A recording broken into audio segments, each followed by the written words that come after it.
Matsya Purana menceritakan, Dewa Wisnu yang turun menjadi ikan besar yang memiliki misi menyelamatkan bumi dari banjir besar. Setiap kisah yang diutarakan dalam Purana ini mengandung sebuah konsep karma yang berbuah pala. Matsya adalah awatara Wisnu yang berwujud ikan raksasa. Dalam bahasa Sanskerta, kata Matsya sendiri berarti ikan.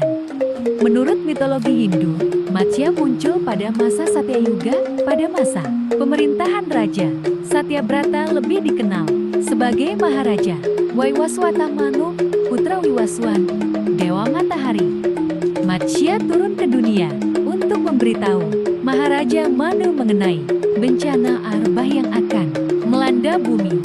Ia memerintahkan Maharaja Manu untuk segera membuat bahtera besar. Kurma adalah awatara, penjelmaan kedua dewa Wisnu yang berwujud kura-kura raksasa. Awatara ini muncul pada masa Satyayuga.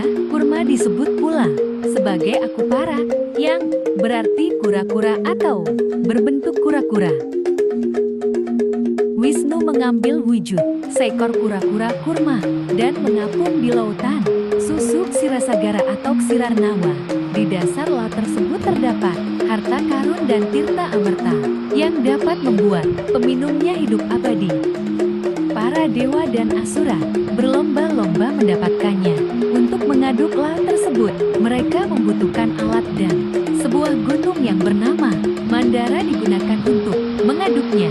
Para dewa dan asura mengikat gunung tersebut dengan naga Wasuki dan memutarnya.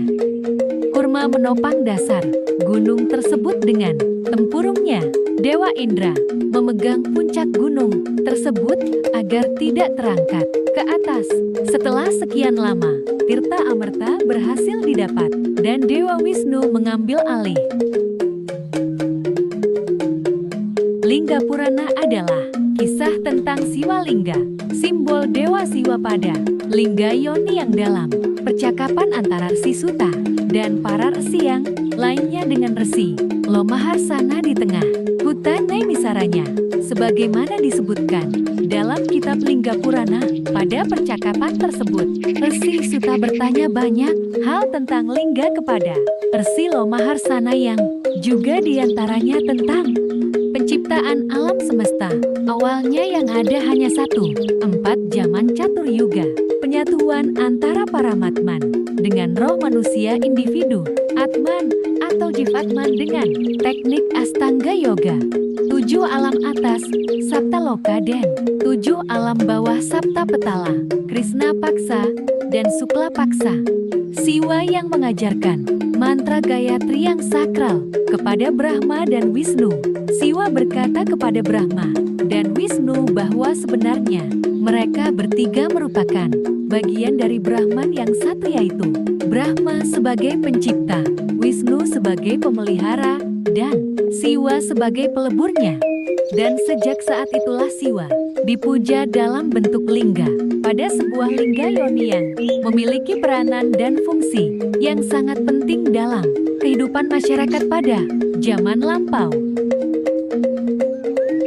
Dalam 100.000 sloka yang berisikan 12 Samhita bagian atau bab, Dewa Siwa sendiri memberikan Siwa Purana pada Brahma dengan penuh berkah. Dewa Brahma, sang pencipta, memberikannya pada putra kesayangannya Narada. Narada kemudian meneruskannya pada Sanata Kumara yang kemudian menceritakan kisah ini kembali pada Wedavyasa, para resi penemu Weda. Kemudian Resi Wedavyasa yang terberkahi ini mengintisarikan 100.000 sloka ini menjadi 24.000 sloka dalam 7 Samhita: Widyaswara, Rudra, Syatarudra, Kotirudra, Uma, Kailasa, dan Wayuvya Samhita.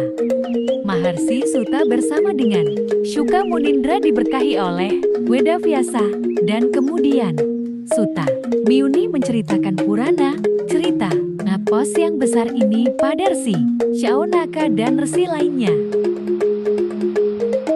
Skanda Purana dalam sinopsisnya diceritakan perjuangan Skanda sebagai salah satu putra Dewa Siwa dan Parwati yang awalnya dalam Purana ini dikisahkan di sebuah hutan suci yang bernama Naimasa, Sunaka dan Pararsi lainnya melakukan yatnya. Lomasa, seorang resi murid dari Vedavyasa datang untuk menghadirinya. Lomasa pun kemudian bercerita bahwa Daksa Prajapati telah memberikan putrinya kepada Siwa. Wirabadra, makhluk itu bermata 3, memiliki ribuan tangan dan mengendarai kereta yang ditarik singa dan harimau. Taraka, anak dari Namuci, dia menyenangkan hati Brahma melalui meditasi dan meminta dirinya agar tidak terkalahkan. Kemudian para dewa meminta Skanda untuk membunuh raksasa Taraka. Para dewa meminta agar Kumara menjadi jenderal mereka. Mereka menempatkannya pada barisan pertama berlangsung. Kemudian Sena Putri Mertiu kematian yang cantik datang. Pada akhirnya Skanda dapat mengalahkan Taraka dengan tombak dan juga dapat membunuh Pralamba dan Vana. Agni Purana termasuk ke dalam Mahapurana. Nama Agni Purana biasanya duduk di dalam ke-8 daftar Purana utama. Dalam Agni Purana terdapat sekitar 15.500 sloka. Agni Purana termasuk di dalam golongan Tamasika Purana bersama dengan Matsya Purana, Kurma Purana, Lingga Purana, Siwa dan Skanda Purana. Pengarang dari Agni Purana adalah Dewi Agni sendiri, kemudian menurunkan ajaran Agni Purana ini kepada Esi Vasista, murid Vyasa. Dewa yang bernama Suta kemudian mewarisi ajaran ini dari gurunya.